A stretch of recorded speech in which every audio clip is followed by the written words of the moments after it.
Thank you for joining. Yes, this is my 10th reunion. So it's a little surprising that I'm actually up here with this label on my name. I still can't quite believe it, but I rejoined Stanford in 2013 as a professor. After graduating, I went off to MIT, did grad school, interviewed back here. I was lucky enough that they gave me a job. And this, what I'm going to talk about today is going to be sort of a mix of what I would say maybe the TEDx version of what's going on in my world. So this is going to be a little bit of what's the phenomenon that's interesting and why am I so excited about it? And also, what are we doing here at Stanford about it? So I'm actually going to start out with some participation. I know they just told you to turn off your phones, but I'm going to tell you to turn it back on and go to this URL. It's a Google form. We're going to see how wise this crowd is. If you don't have a phone or a computer, I'm not sure why you would bring a computer other than me to reunion, unless you're a nerd like me.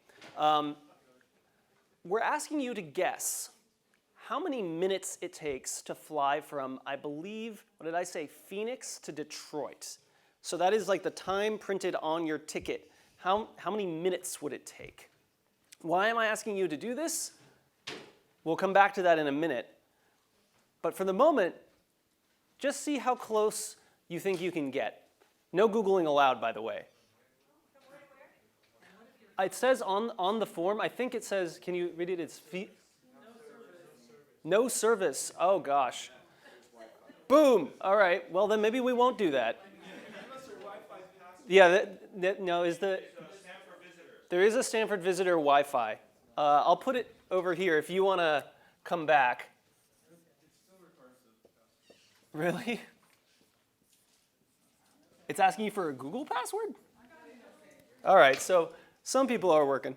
Okay, well, you have an entire 20 minutes or so to get this to work. Don't worry, even if it doesn't, the rest will still happen.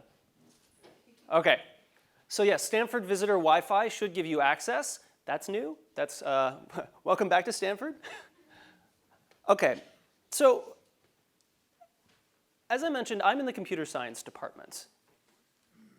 And as a computer scientist, I reflect on the relationship between people and technology. And really, from my point of view, this relationship has been pretty static for the last few years. That is, let's say you have an idea, or maybe you're working for someone or with someone who has an idea, and you want to get something done. What you do is you turn to this computer, and you fire it up. Maybe you turn on Excel or whatever you're doing, and the computer accelerates the doing of that work. The computer is sort of an object that helps you accomplish whatever work you're trying to do. But this relationship is shifting.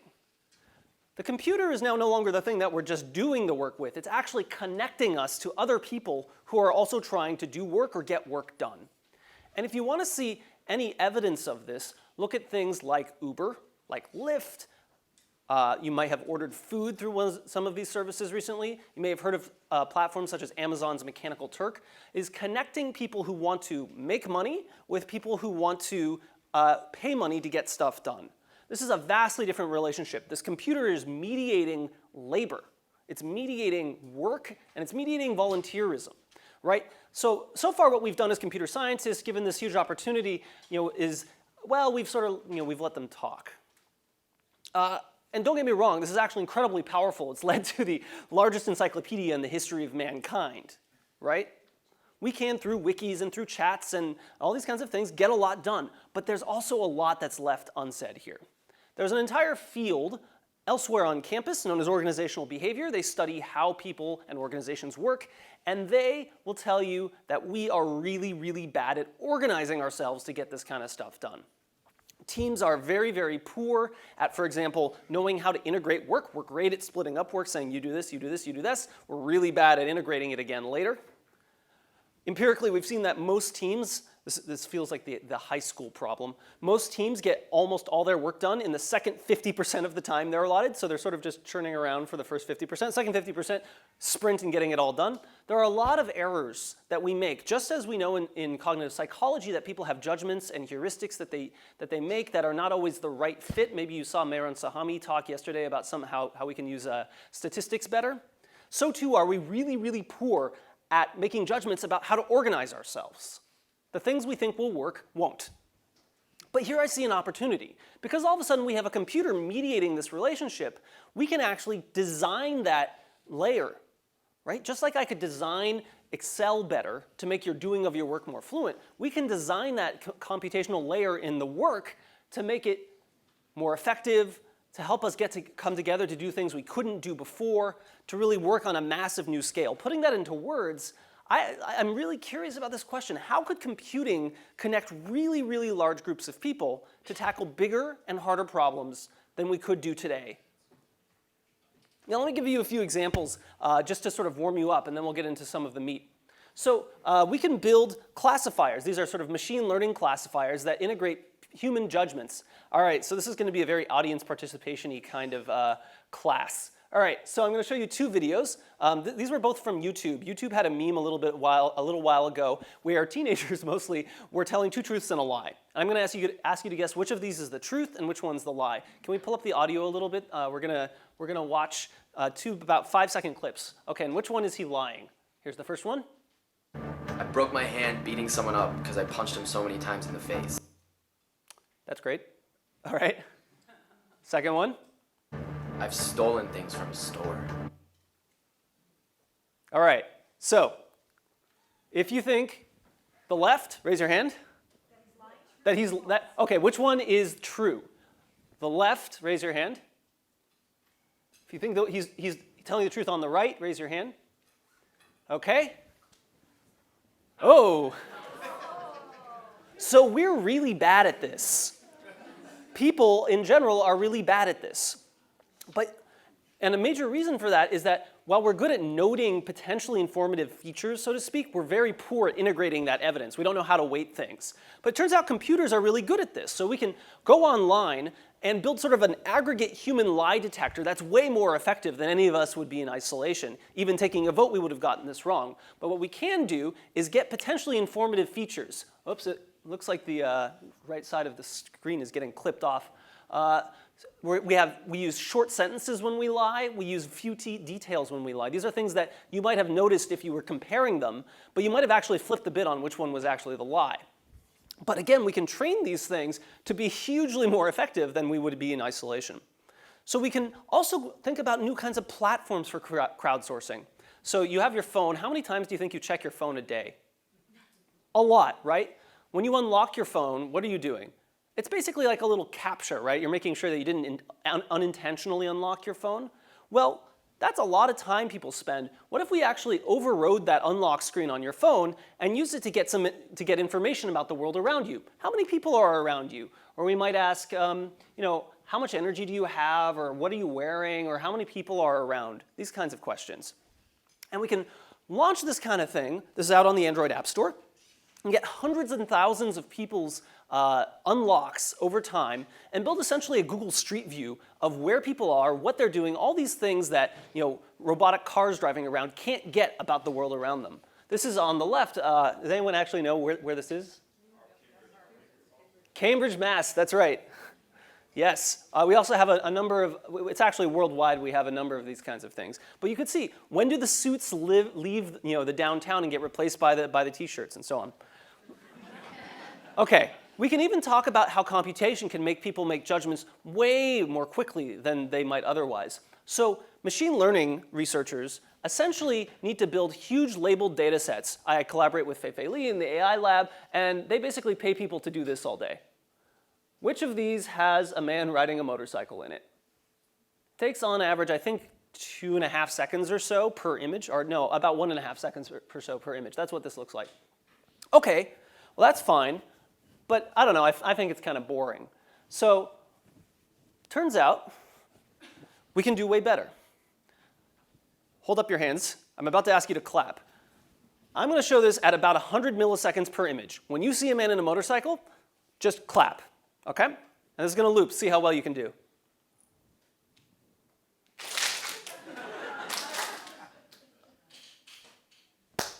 Oh.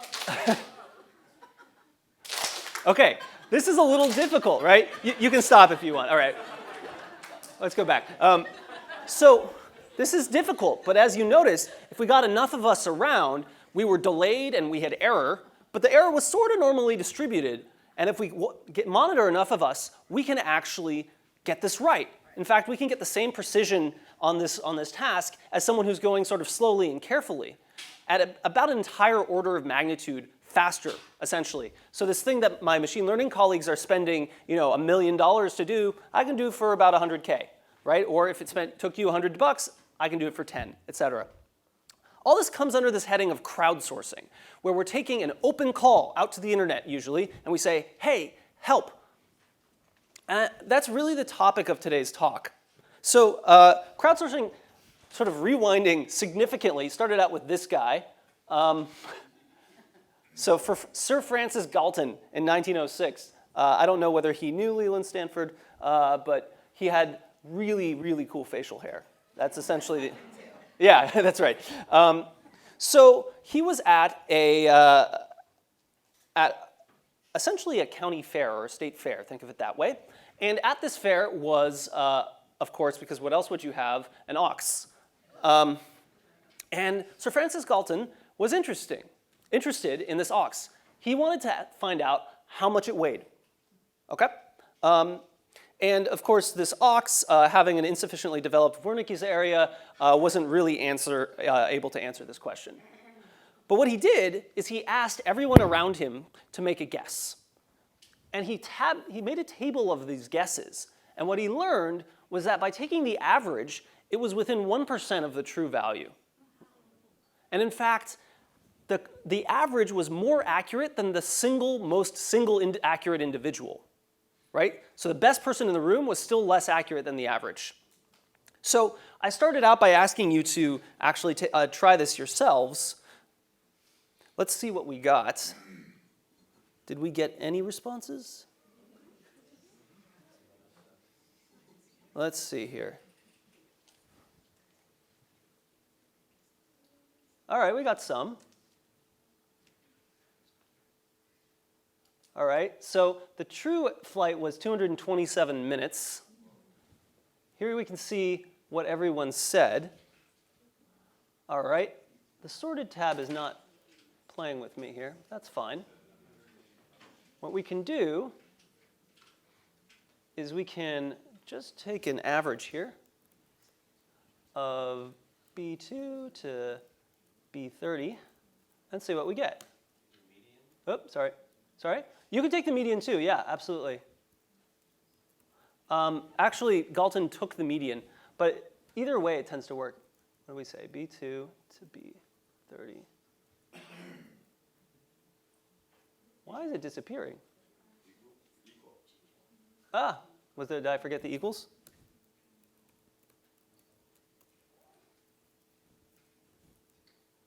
No, we got something else going on.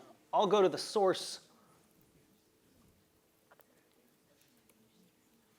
Now we're on B2. 193. All right, so who was the most accurate here? Let's actually sort this. So we said 227. So Jennifer and Corinne, you're the closest. And in this case, it looks like it's maybe slightly more accurate than our crowd. 10 minutes. Oh, Testy McTest, you're throwing us off here. 200. All right. So a little closer. We're about off by a half hour. All right, so we got a pretty wise crowd here. I don't know. Went to a decent school. So what happened was that computation started playing a role. This was interesting, but it stuck around by itself for, I guess about 100 years. And then computation came in and allowed us to essentially amplify these effects far beyond what we saw before. So computation can sort of scale it. It can help us do things at larger complexity. This was actually a friend of mine ran this study. I don't know if you can read this text. Okay, but I'm going to show you. Actually, can you figure out what the first word is? You. All right, what about the second word? Yeah, I don't know either. Okay, so what my friend did, Greg Little, this was part of his PhD thesis, was write an algorithm. And the algorithm was very simple. It was this sort of iterate and vote thing, where we'd have someone do whatever they could do. And they got, for example, that first word, you. And then they handed it off to someone else and said, OK, take that and try to improve it slightly. And then they took those, and they had another set of people vote on it and say, OK, which of these do we think is better? And then they iterated further. And it was sort of like a big, complicated game of telephone that was Turing complete. And what they ended up with was a nearly perfect transcription of what that messy text looked like. Wow. So next time you get a doctor's note you can't read, know that you can write an algorithm that will help you do it. So this is sort of all coming under a heading of what we call crowd work. And I mentioned earlier this has to do with things like Amazon's Mechanical Turk platform, Upwork, Freelancer.com, Uber, etc., DoorDash, whatever you would have. There are crowds of professionals and non-professionals online who are doing work for money. So all of a sudden, computer science has been thrust into this world where it's deeply embedded in something that's very ethically laden, policy ridden, and is clearly having an impact on how businesses are run. So this opportunity is immense, right? You could say, what if I could snap my fingers and bring together the smartest minds in my generation, in 10 minutes, right? I have an idea. My startup is not going to take 2 years to start. It's going to start right now. And there are going to be 30 of us, and we're going to start. But of course, we have these perils. Like, what does it mean for an algorithm to be your boss, to make decisions about your promotion and your pay, right? We have to think very deeply about this. Let me start with some of the opportunities.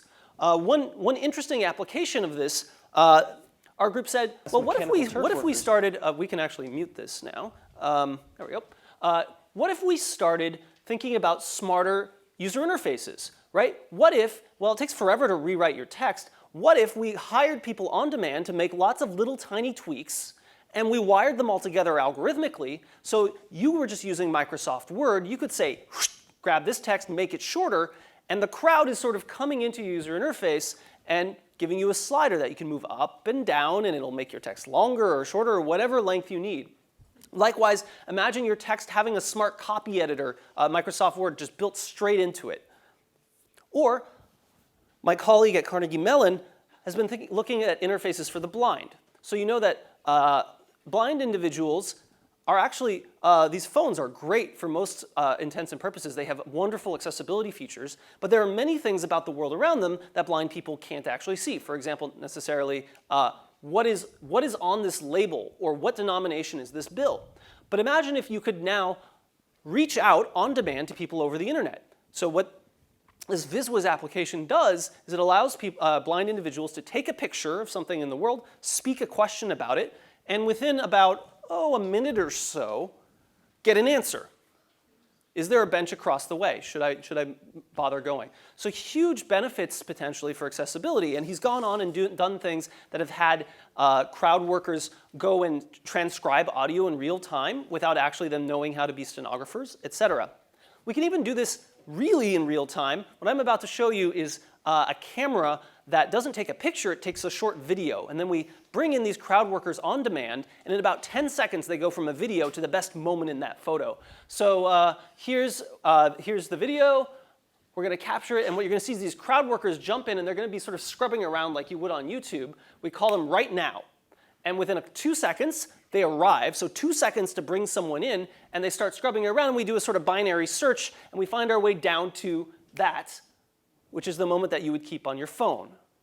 So from beginning to end, we can do this sort of real-time, 10-second, in and out crowdsourcing, which allows us to do all sorts of things. So you're taking pictures during reunion weekend, you're trying different angles, you're potentially trying different poses, maybe action shots, people jumping off of a bench or something like that, and you're just being silly. And again, within just seconds, you have on-demand human intelligence wired into your phone. Right? That's a different world. But let's push this even further. What if we could create these work collectives that were not just doing things that, in that case, nearly anyone could participate? It doesn't matter what kind of expertise you had, but what if we were really focusing on the ability to create expert work? So I teach in the Human-Computer Interaction program here, which means we largely teach students how to apply design thinking to computers in computer science. So we design interactive technology more effectively. And so there is this thing that we do in this class, like a project. It takes 10 weeks. And I said, okay, sure. How about one day? Could we crowdsource the creation of a user-tested, iterated mobile application in a day? The answer is no. Okay, so basically everything that we've been talking about so far has been using microtask workers. Microtasks are these small, tiny tasks that people are getting paid sort of piecework rates in order to do. But why do we need to limit our imagination to this? Upwork is just one example of a platform where through API access you can find programmers, designers. I found opera singers on there. We could then think about using computation to draw these people on demand together, scaffold a process that they're following, and, for example, take in some input, like these are sketches that happen in maybe the second week of my course. In fact, every example I show here I may or may not have taken from an undergraduate project in my class, and then put it through one of these what we call flash teams and produce a working user-tested app within a day. So these workflows, as you might call them, look something like this, where we're sort of unwrapping the user-centered design process. People are going through an expert evaluation. They're revising these lo-fi mock-ups. There's a software engineering. They go do a user test. They revise the software engineering, drawing on demand just the experts they need at just the moment that they need them. So because these things are sort of modularized teams, if I have one such design team, it would be really straightforward for me to create 3 or 10 or as many as I need. We can just draw on demand from this large group of professionals. So if I have 2 different sketches, I'll get 2 different working applications. A really much more esoteric quality of these is that you saw each of these tasks were sort of abstracted into individual blocks. And those blocks each have little inputs and outputs. So you give me a sketch, I'll give you a mock. If you give me a mock, I'll produce a heuristic evaluation of it. You give me a heuristic evaluation and the mock, I'll revise the mock, etc.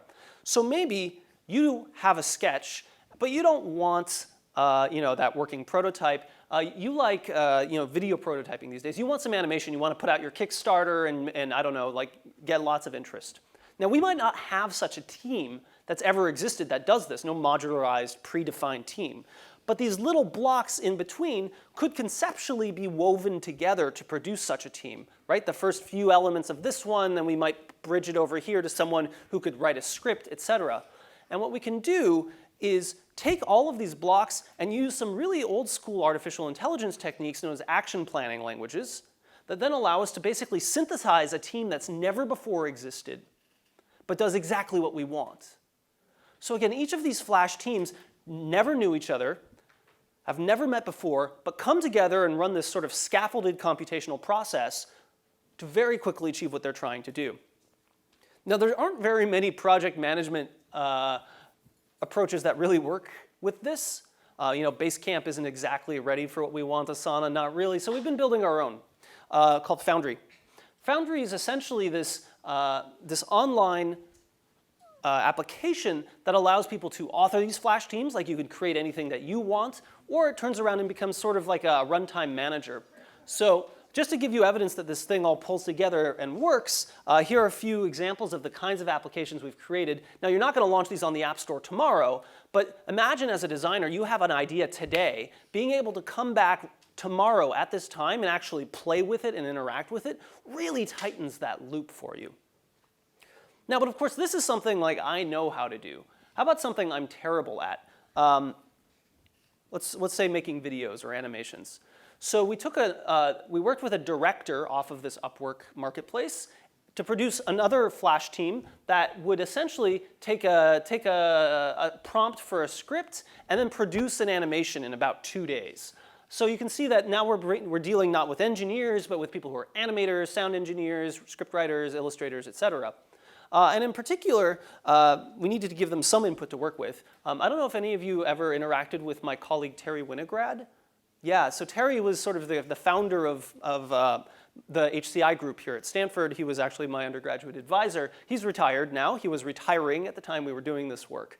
So I said, okay, let's make like an animation celebrating his career. And in particular, he tells a story of building a computer when he was just a kid.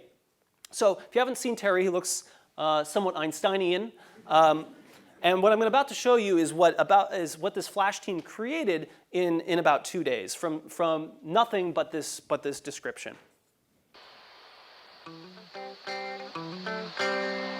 So that's Terry, a young Terry. Good morning, son. Oh, hey, Dad. What the? Terry's dad looks like Terry. What is that? It's the future. It works. The arms always get me. So I'm still awaiting my Emmy. But I want to just step back and say, these people, again, never met before, and were able to produce something like this in 2 days. A really, from my take, pretty incredible accomplishment.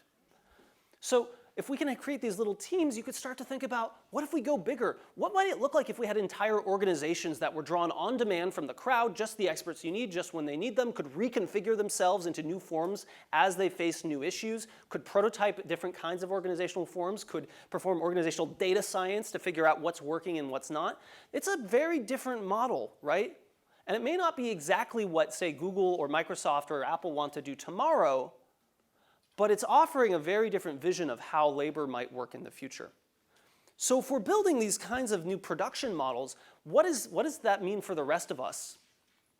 You know, we need to think about what's that future of education and lifelong learning. One issue would be, well, how do you learn new skills, right? If I'm working for Apple today and for Microsoft tomorrow and for my research on Wednesday, how do I learn new things? One concept might be to say, well, we have tasks that are already out on this marketplace. What if we actually took advantage of them and sort of paired you with someone who had more experience in that space, right? So now you're an intern, essentially, but an intern for like 2 days, and they're a mentor for about 2 days, and you can work together through this platform that might look something like this that we've been building called Atelier.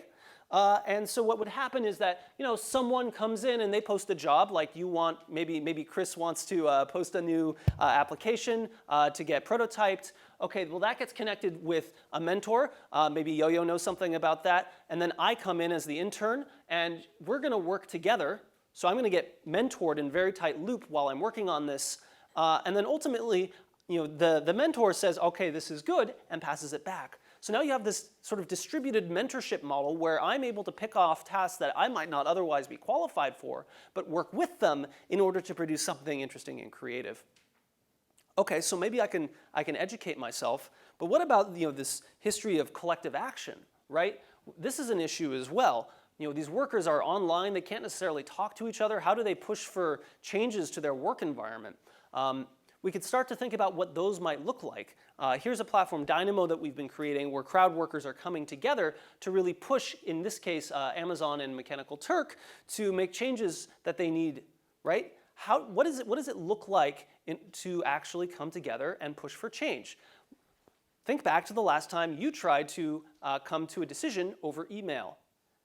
Doesn't go well, right? So we need to think about how we would actually design these platforms to enable people to come together, figure out what they want to do, and then actually take purposeful action, right? What's that future of labor action going to look like? In this case, Dynamo was able to do things like write public letter campaigns to the Amazon CEO, Jeff Bezos. Usually the media says, oh, poor Turkers. They wanted to actually take the ownership of their own narrative, and in fact they did, getting all sorts of coverage on this kind of thing. Notice the non-use of the word union here. You see things like guilds. There's an interesting interplay. Just as a moment of reflection, you may have heard that Uber drivers are really struggling with this question of how and when and whether to unionize. And what's really at the core of this, as we've seen from sort of the qualitative, more anthropological work we've been doing on this, is that there's an identity challenge where people view themselves as a freelancer. If you're on Uber, if you're on Mechanical Turk, you're doing this, you're in charge of your own destiny. I'm a freelancer.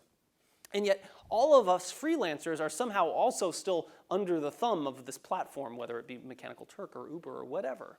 So you have this identity challenge where it's like, am I working for the man, in which case I should be unionizing, but no, I'm a freelancer, right? And I think this is really an identity issue that these groups are still working through.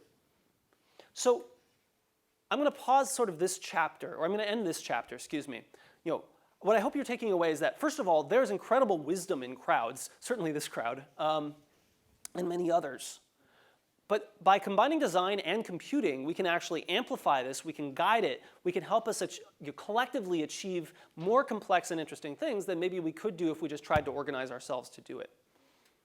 So that's sort of an existence proof of what's going to happen. But there's a big open question about how the heck do we even design these things?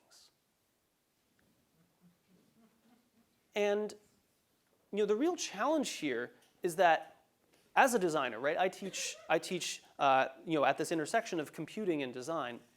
We know how to design interfaces for individuals, right? If you told me to design, I don't know, whatever, take it a calendar app, it's relatively straightforward. We can understand what people's needs are and the context in which they're using it. We can generate a number of ideas. We can iterate. We can prototype, et cetera. The challenge here is that all of a sudden, I'm trying to design an interface for you that actually isn't about you. It's about everyone and how this all comes together collectively, right? And I mentioned at the beginning that we're really bad at thinking about this, right? We are not good at thinking about how to design, how do I influence you and you individually such that we as a collective all exit in an orderly fashion, for example, right? I can only touch individuals. So this is really actually the boundary between social psychology and computer science, right? And what this is, I'm going to take us through a few examples of how I think, interestingly, in industry and in practice, we start to see these kinds of issues and how people are solving them. So let's start with an example. This is an entry from the F My Life website. Read it and tell me what you would intuit about this individual. What do you like? Tell me about this person. There's like 2 sentences there, right? Yeah, the person who wrote it. Short-tempered, okay. Male, all right. One more. Doesn't like football? Oh yeah, different kind of tailgate, I think. Right, okay. These are all, I think, totally valid inferences.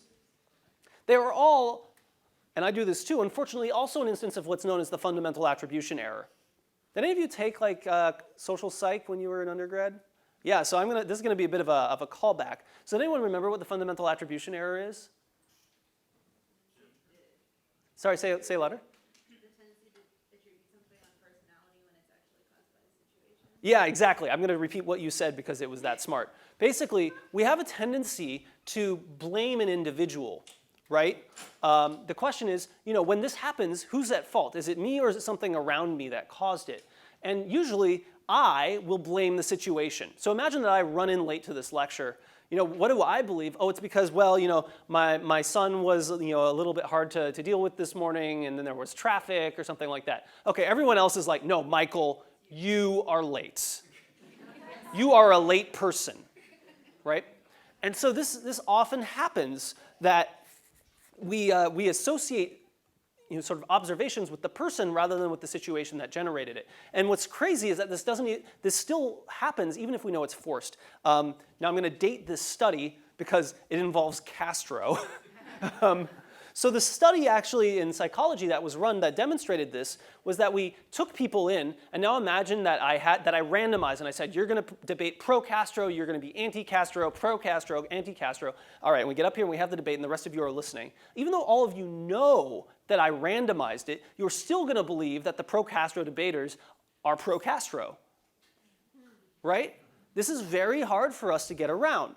Where does this happen in social computing systems? Here's an example off Facebook. So what has my friend Winter Mason done, right? If you use Facebook, what he's done is he's gone in and liked this movie by Jon Stewart called Rosewater. Now in my feed, I see this, right? So what does it look like Winter Mason is actually endorsing? Hint, it says sponsored. right? It looks like he's endorsing this exact piece of content, which he's probably never seen, right? This is something that we are associating, like we assume, oh, yes, Winter is actually sort of endorsing this when he did none of that, right?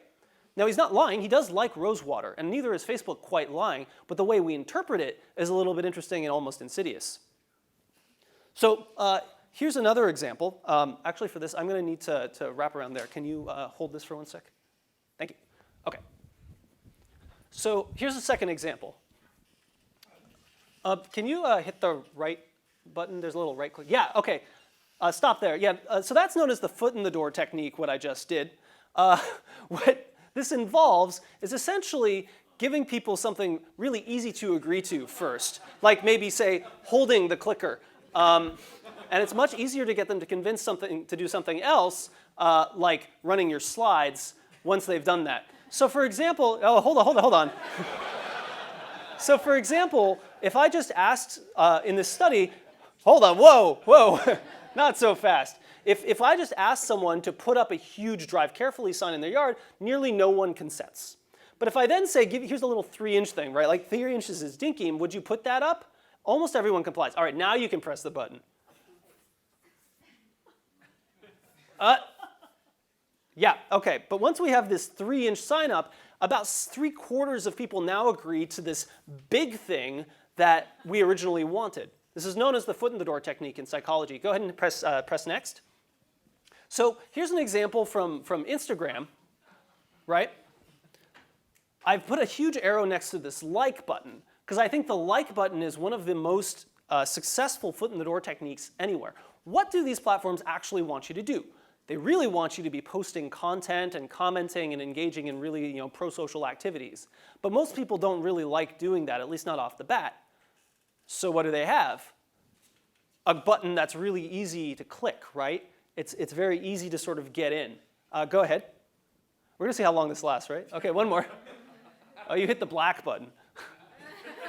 All right, thank you. Thank you, Brad. OK, so who here has heard of Ash's Conformity Experiments? This is another really classic experiment.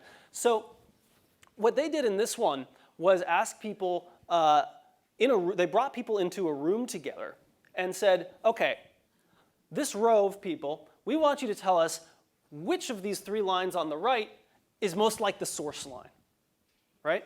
So you can think about it, and most people will agree on independently on what the right answer is. C. It's not straightforward. It's not like super easy, but like you can figure it out. But what Ash did was he had only one actual person in the experiment. Everyone else was known as a confederate. They were sort of like on the experimenter's team. And now imagine that what happened is, it's going to be Brian. He doesn't know that he's in this experiment. And then the 3 of you all in order, and I say, which one is it? And you yell out, A, very confidently. And then she says, A, and then you say, A, right? And then and we're like, Brian? And Brian is very likely to say A, despite the answer actually being C. So, in fact, about 3/4 of people can be convinced to say the wrong thing this way. This is known as a conformity effect. Where do conformity effects show up in these sort of online, major, large-scale systems? One that I see all the time, here's Reddit, is essentially upvoting, right? So you have these effects where large groups of people who are already, say, on the top, liking some piece of content on Facebook or upvoting something on Reddit, influences us to say, yeah, that is good, right? So we need to think about what effects this is having on sort of this wisdom of the crowds. If we're influencing each other, one of my favorite studies of all time was done by Salganik and Watts, in which what they did is imagine you had Spotify, but instead of a single Spotify where it would show you how many listens each song has gotten, they split it into like 8 separate Spotify worlds where the numbers couldn't impact each other. And they had like little randomizations in the initial number of listens that everything had. What they found was that each of these different worlds ended up with totally different rankings of what was the most popular and the least most popular, just because of little nudges like this initially sort of spiral up and a little bit out of control. Like, it's sort of like a system that's not closed loop enough, right? It's sort of, it's feeding back on itself. So there are real impacts of this. Here's another one, social loafing. Also known again as the high school team project effect. So the concept here is that when you get more and more people together, sometimes people are going to do a little less work than they would otherwise. So that is, when we know that there are other people contributing, we individually will contribute less. So here's another experiment that folks ran, and then I'll again show you sort of how designers are thinking about this. In the psych experiment, they brought people in to play tug-of-war. Now, it's just like the last one in which, in this case, you thought you were on a team, but they would blindfold you. Okay, so they're like, here's a rope, you're blindfolded, okay, here's your part on the rope. You're going to be playing tug-of-war against that other team, and there are some other people on your team. Now, of course, there's nobody else in the room. They've tied the rope to a wall that with a force meter that can measure how hard you're pulling, and then they just manipulate how many other people they tell you are on your team. Right? So do you believe you're alone, or do you believe there's a ton of people there? And people pulled about 20% harder when they thought they were alone than when they thought there were a bunch of other people on the team. Right?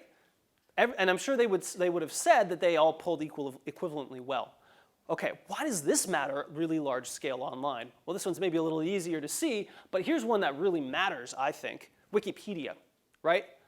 So here's a test I would use. How many people have used Wikipedia in the last month? Yeah, really useful, right? Keep your hands up, hands up. Okay, now keep it up if you've edited Wikipedia in the last month. Okay, keep it up if you're an admin on Wikipedia. Yeah, okay. So Wikipedia is actually being driven by a very small number of people. And in part, this is because it's so easy for us to say, oh yeah, it's already good enough, there are other people around, they'll take care of it, right? It's relying on this aspect of someone being like, no, I'm going to take ownership of this. And you can bet that if you didn't think anyone else was going to do it, you'd be more likely to actually do this. So we need to think about how we design for systems that emphasize that your value is high, right? That it's not just that there's a lot of other people around, that you matter. One more, I'll talk about reciprocity, and then we'll close. So reciprocity is interesting because it means that you're much more likely to do something when someone else has already done something for you. So this can be social capital, it can be all sorts of things. But what's crazy is, again, even if you didn't ask for the favor, you're more likely to be nice to the person. So again, the psychology experiment works something like this. You and I were teamed up, but again, the team member, never trust a psychologist. The team member was a Confederate. And at some point, they walk out of the room ostensibly to go to the restroom, and they come back and bring you a soda. They're just like, hey, you didn't ask for one, but I got you one. And so they bring back the soda to half of the people. The other half of the people, they just sort of come back and they went to the restroom and you continue. And they later asked these people to sort of buy lottery tickets for these partners. And if you got the soda, you were more likely to buy more lottery tickets again for your partner. Okay, so you're like, thanks, I didn't ask for a soda, but that's fine, good. Now I feel indebted to you, so I'm going to actually do more for you. I think Facebook is the master of making use of reciprocity. Here's an example. What's the best way to get someone to like your photo or comment on your photo? Yeah, or tag them, right? Put up a photo of them. Like, do something that's nice for them, right? I think the birthdays stuff on Facebook is brilliant as a form of reciprocity, right? You log in, you have 100 or more friends who've all said happy birthday. You're going to start actually replying to them. You're engaging in conversation with them. You might be using Facebook more, right? They're taking advantage of this notion of reciprocity. Now, and I don't think that this is like anyone being evil. I think that this is actually a very pro-social thing for Facebook to be doing, right? But it's really tying into these issues, this function of reciprocity. So what I hope I'm getting across here is that there are a number of aspects of how individuals are impacted by the social environment around them that are really being written into code and rolling at huge scale out to potentially, well, Facebook's over 1 billion users now, right? And it's having huge effects. So if you are engaging in this kind of design, or you are being engaged by this kind of design, I think we need to be informed populations about this. So zooming the furthest out, crowdsourcing is a thing that you may have heard of before now, but it is really only going to grow. It is going to be taking on increasingly more complex tasks. I hope I've given you a glimpse of some of what that might look like with being able to summon sort of on-demand teams and organizations that have exactly who you need and when they need them. We can start to think about how large groups can start to advocate for pro-social outcomes. I think this is especially relevant as we see an especially caustic election season. Think about what the future of campaigning or of trying to get the word out about things is going to look like, right? Crowdsourcing is in some sense no different than democracy. It's a bunch of people coming together trying to make sense of the world, right? So how would we design that if we were able to and able to start over? And solving open-ended challenges. I think much of what we've seen with crowdsourcing thus far has been things where the goal is already set. We're going to label these images, or we're going to find the best picture here or something. But imagine Rome was not only not built in a day, it was not clearly specified with a street plan when they started, with the exception of my hometown in Irvine. The Southern California joke, sorry. But increasingly, what we're going to see is the next wonder of the world is going to be something that's iterative. It needs to be created. We don't know exactly what we're doing when we start. How do we engage huge groups of people when we're still figuring it out as we go? Big unanswered question. So I'll close here. I think we have about 10 minutes if we want to chat. You're also welcome to dash out the door because you have better friends. That's totally cool. I don't mind. But I'll stop here, and thanks for your time on this weekend.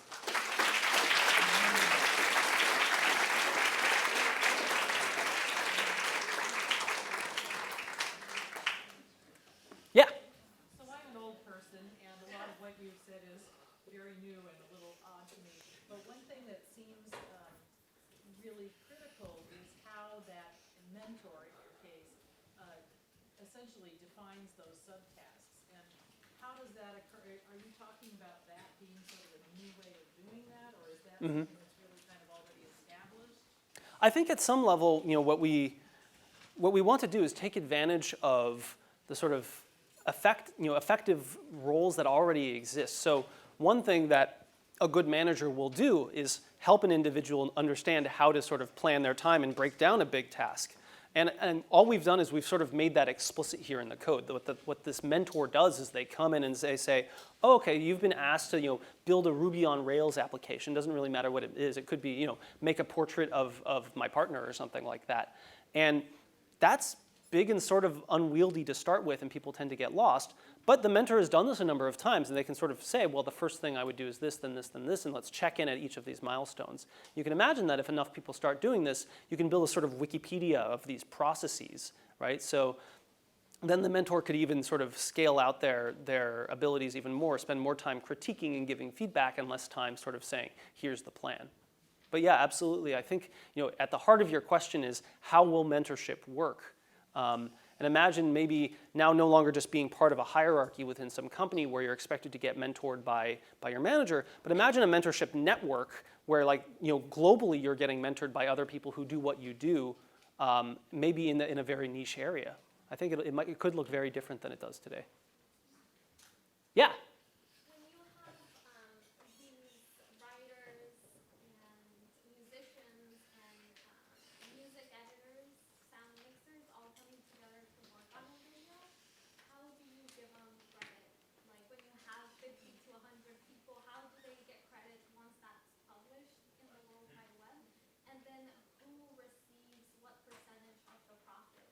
Great question. So I'll just repeat it so everyone can hear. She's saying when you're drawing these sort of on-demand groups together with very complex and interrelated outcomes, how do you assign credit, right? This matters, for example, because payment might matter. Also, a number of these systems use reputation systems. So imagine Yelp, you get 1 to 5 stars on various restaurants. People in these platforms also essentially get 1 to 5 stars based on how effective they are. And you want to be able to identify, remember the fundamental attribution error, the thing might be bad, but this person was good, right? You need to be able to separate those. And so I can tell you, let's start with payment. Everything that we did, what happens is that these freelancers basically have hourly rates. So in order to be hired, they're sort of getting paid hourly for whatever they do. But then I think that there's the broader question, so let me zoom out to the much bigger one of how do we sort of over the long term develop reputations and credits and credentialing, right? All of a sudden, someone might no longer be able to say, I graduated from Stanford, right? They're a freelancer who's doing good work, but what does good work mean? How do we know? And what we've been exploring largely is actually using some of these techniques from sort of networks and graphs to think about this. Imagine that, for example, we had 100 people, and you have 100 points, and you can give it out to various people in the group who you've interacted with based on how effective you think they were, right? So you've got this crazy world where now, maybe, this is you, this is me, there's a bunch of other people, and this is slowly moving up for a... This is why I use slides. And we've created this network that says, here's who knows who, and in this direction, this person thought this person deserved 5, this person thought this person deserved 1, et cetera, right? And we can build that all out. And what we can start to do is use things like PageRank, which you may have heard of, is sort of was the initial impetus behind how Google figured out which web pages were actually good versus not. And we can start to use these sort of distributed trust mechanisms. Now, these are going to look very different. I mean, right? I'm just going to let that be. Right now, your credit is sort of determined by your manager. That's sort of, if I work in a company, that's how it works. And there are known problems with that, but there are also some benefits. This will have other problems and other benefits. It is essentially a big, open, unsolved problem.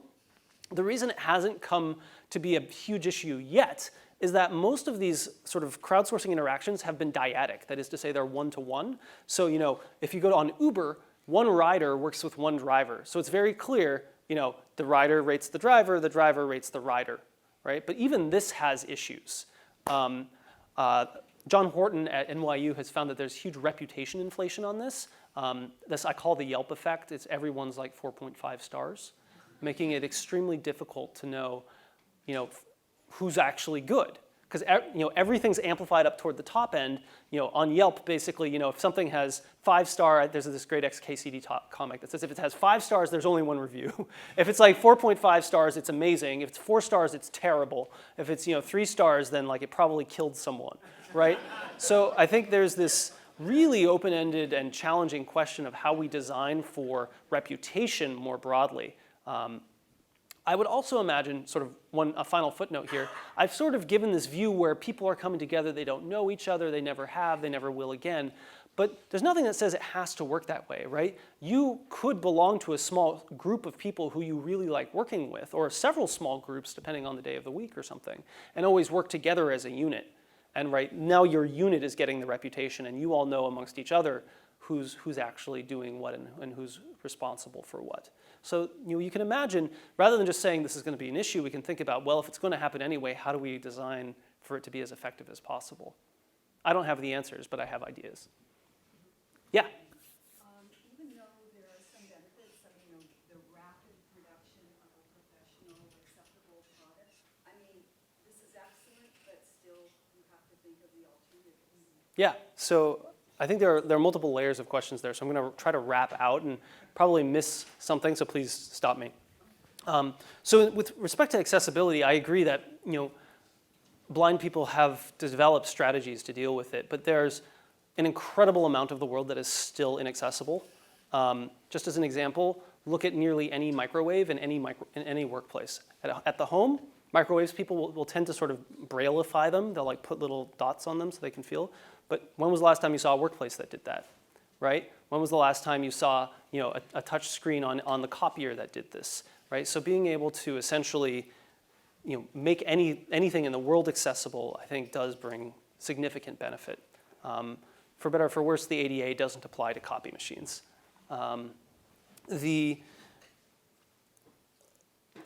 moving back, you were talking about autonomy, and I think I'm trying to locate the individual in your question. I think what you're saying, and no, correct me if I'm wrong, is that if I rely on a Flash team, that I'm going to lose the ability to do it myself. The other thing you could have been saying, and I think this is not what you were saying, is that if I'm in the Flash team, I lose autonomy to make decisions about how the process works. The first was really the question. I mean, if an Yeah. individual initiates the project, they ought to be able to analyze it and think it through themselves in the absence of a Flash team, even though the Flash team has confidence. Sure, I think this is an open question. It depends, sometimes on whether you're in a training mode or if you're actually doing. So, one could claim the same thing about any calculator, for example. I can calculate logarithms. The last time I did so by hand was probably a while ago. So I have lost some of that autonomy, for sure. Sometimes that is worth it. Sometimes Excel does things for me that, while I could do it, are much more effective here. Sometimes I don't want to know how to program an operating system in order to use an operating system. I was thinking more in terms of creativity, authorial creativity as much as computational, like the signal. I see. Yeah, so I think that the biggest issue I see that is related to this, I know huge problems with what I've been doing. One is, it essentially follows a recipe, right? And creativity often doesn't follow recipes. It needs to be open-ended and iterated and these kinds of things. And if you're not being reflective about it, absolutely, you get what comes out the end. And okay, but you don't know how to fix it, you don't know how to make it better, et cetera. So absolutely. One thing that you can think about is how you might integrate yourself into the process. I sort of pitched this as something that's sort of, put in the coin and go, but imagine that you were actually able to interact with the people or shadow them as this was happening. This need not be a one-size-fits-all. I'm happy to chat more about that afterwards. Someone over there has a question. Why don't I swing around? Yeah. Yeah. What about putting it this way? So your Galtonian, principle there that the group mean, the median is going to beat any individual, even the closest individual.